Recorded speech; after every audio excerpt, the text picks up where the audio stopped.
Bonsoir les filles, bonsoir Christelle. Bonsoir. Les filles, j'ai la chance ce soir d'être avec Christelle qui est la psy de Secrets de filles. Nous avons ce soir, Christelle, un sujet un petit peu délicat, on peut le dire, d'actualité. Oui. Nous avons Elisabeth. Elisabeth, elle a 25 ans, elle est super belle, elle vient de tomber amoureuse d'un homme magnifique. Elisabeth, elle est blanche et son petit ami, c'est un homme de couleur. D'accord. Et ses parents, en fait, ça se passe pas bien du tout. Parce que c'est un homme de couleur. Je pense qu'ils ont dû rater le film Qu'est-ce qu'on a fait au bon Dieu. C'est ça. Pour voir que on est en 2014 et malheureusement il y a encore des gens qui ont un peu de mal avec les gens de couleur et voilà. Qu'est-ce qu'on peut dire à Elisabeth, à ses parents pour Alors, ce qu'on peut lui dire, c'est simple. Apaiser un petit peu cette atmosphère tendue. Mêler dans une salle de cinéma pour le film dont je parle, je sais pas si on peut dire le nom. Si, qu'est-ce qu'on a fait au bon Dieu. Qu'est-ce qu'on a fait au bon Dieu, voilà. Si, on va en parler. Ou offre-leur le DVD à Noël, voilà.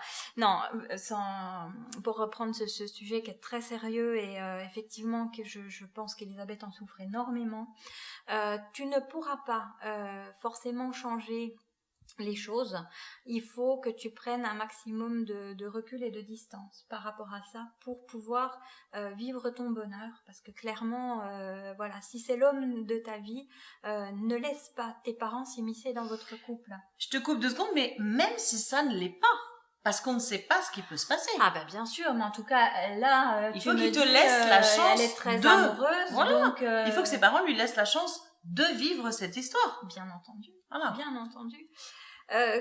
Clairement, il faut dire à tes parents que c'est ta vie, que c'est à toi de faire tes choix.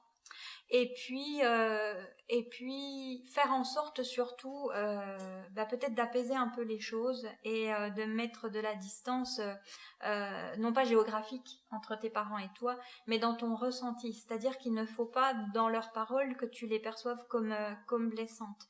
Elles leur appartiennent.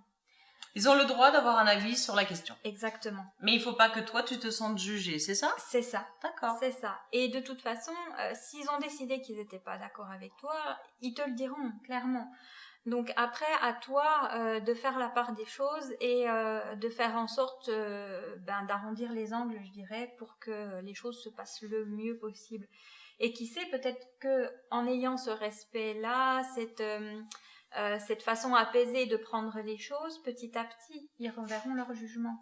Au fil des années, s'ils voient que tu es heureuse, que tu es épanouie, que cet homme, il t'apporte énormément de choses, lui ou un autre d'ailleurs, comme tu le disais, mais en tout cas que c'est pas parce que eux ont décidé que ce n'était pas le bon pour toi que tu vas suivre leurs conseils. Voilà, c'est ça. Chaque vie est différente, chaque émotion est différente et il faut vivre les émotions aussi différentes qu'elles soient, je pense. Hein. Oui, exactement. Merci beaucoup, Christelle. Elisabeth, keep the positive attitude. Toujours la positive attitude et le calme. À bientôt les filles. N'oubliez pas de nous envoyer vos questions sur www.secretdefilles.tv et bien évidemment la page fan. À bientôt, salut.